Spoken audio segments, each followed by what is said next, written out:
I should start by saying I wasn't intending to make this video, but Diane was so keen to film it that I couldn't refuse. While the sun was shining brightly, conditions for round 4 of the 2023-2024 North East Cyclo-Cross League were dominated by a strong wind blowing across a compact course which wound tightly through trees around the centre.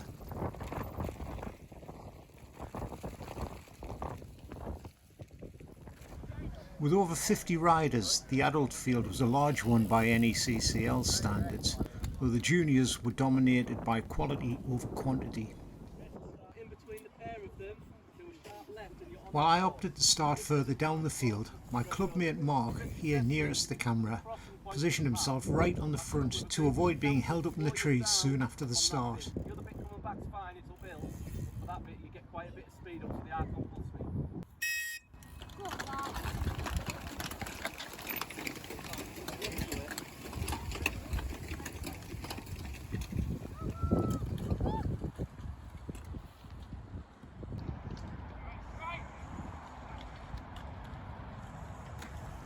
Here we're about halfway through the first lap, and the race, thanks to those trees I mentioned earlier, has been well and truly lined out.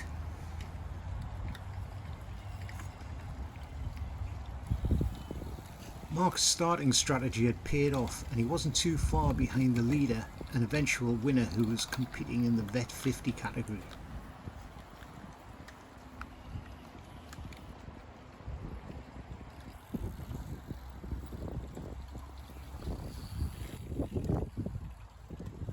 The rider in the white helmet and this chap coming through in the red jersey were the first Vet 60 riders and my competition.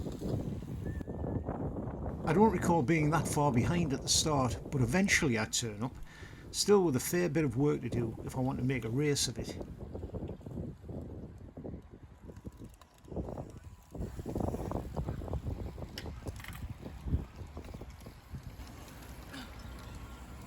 As I'm disappearing in one direction, Mark passes me going in the other.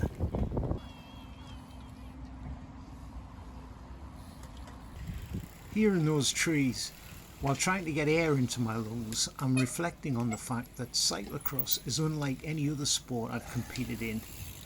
I may have had it all wrong, but I thought this was almost meditative, and my race consisted in getting back round to it as quickly as I possibly could. I don't mind a bit of the rough stuff, but this was sublime and I had absolutely no desire to make it go any faster than it did. This little sprint was handy though, and I made a few places up here during the race.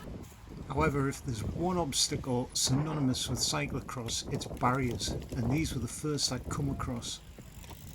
While they don't look particularly difficult, they were positioned at the base of a short, steep slope and were a compulsory dismount to prevent riders crossing that public footpath at speed. Until I got involved with cyclocross myself, I thought everyone was a Pidcock, Van der Poel or Van Aert. Now I realise that, like me, they're just normal people trying to have a good time. Albeit in a way that most normal people would find very strange. I'm predicting a bright future for this young lad though, who I'd first come across at the last round a couple of weeks ago. While I've finally managed to claw myself back into my competition's wheel, back at the barriers, Mark tries a more creative approach, trying to go under them. It doesn't work, but it does prove that concussion is no obstacle to doing well in a race.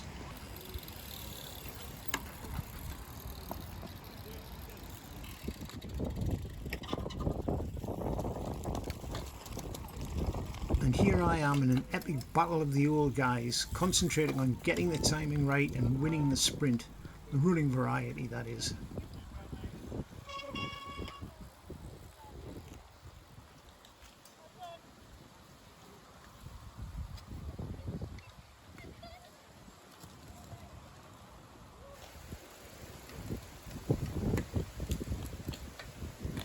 Although there was some kudos and pride involved in riding it, I opted to run this section on every lap as there seemed to be little point in remounting.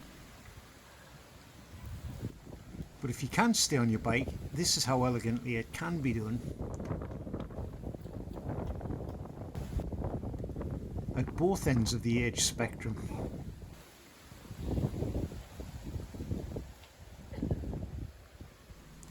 Even watching the pros on TV, it's clear that there's often very little difference in running or cycling the technical sections, dependent on the conditions, which of course can change instantaneously if somebody stops in front of you.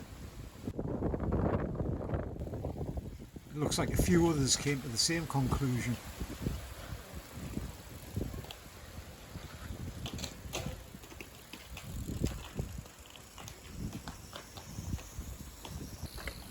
Here's Mark again, well up the field and looking none the worse for wear after his barrier incident.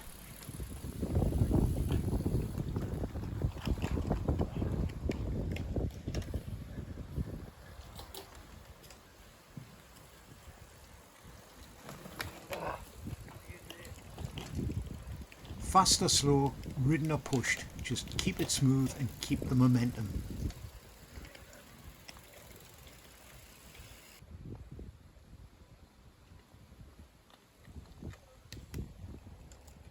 Between you and me, I'm quite pleased with how I've coped with the technical aspects of cyclocross, so far at least.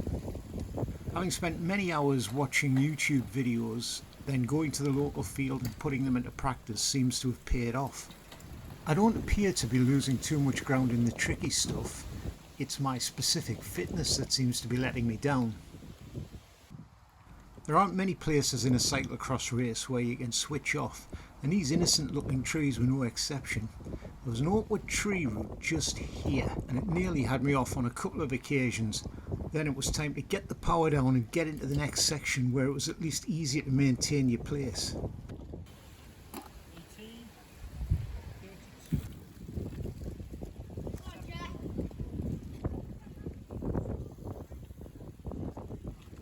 Even though they were a compulsory dismount on this occasion, there's no chance of me ever bunny hopping barriers. The risk to reward ratio just isn't good enough. It's all the technical stuff that sets cyclocross apart from all of the other sports I've ever done. You've got to slow down and engage the brain before sending your heart rate through the roof again. I've already found that I'm wanting these sections to last just that little bit longer than they do. Here it's not me showing off the skills, but Mark. About halfway through the race I began to tire. Not that I really noticed, or maybe the guy I was riding against just got a little bit stronger. Maybe that's how he paced his race.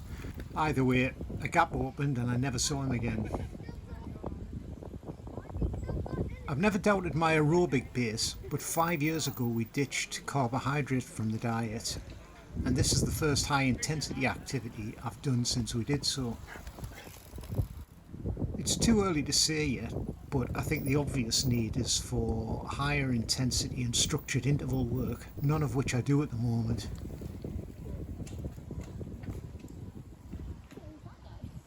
Here in the trees though, you could just switch off and try to ride through them as beautifully as possible.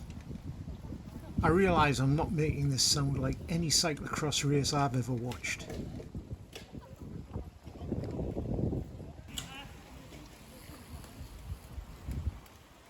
What is it they say, age is just a number? Well, it's a very important number when you're trying to assess whether the rider passing you is in the same age category.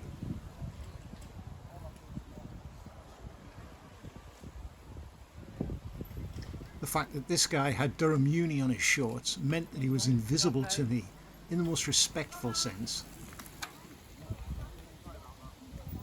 This innocuous looking corner into the finish got a bit slick during the race and was the only place where I had any problems where my front wheel washed out. Then it was full steam ahead for another go at the barriers. I can't believe I went over these 10 times, it didn't seem nearly that many. Well done, Paul. Probably last lap, mate. I think the leader's not that far behind you.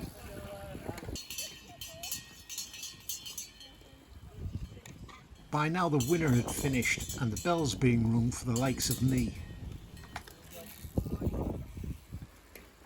All in all, things hadn't gone too badly. On a compact course, I'd only been lapped once by a handful of riders, though I only just managed to avoid being caught by Mark as I set out on my final lap. 24th out of 57 riders and 3rd vet 60 out of the 8 entered. While I was 2 minutes 10 behind the category winner, I was only 39 seconds behind second place, so not nearly as badly as I thought I was doing.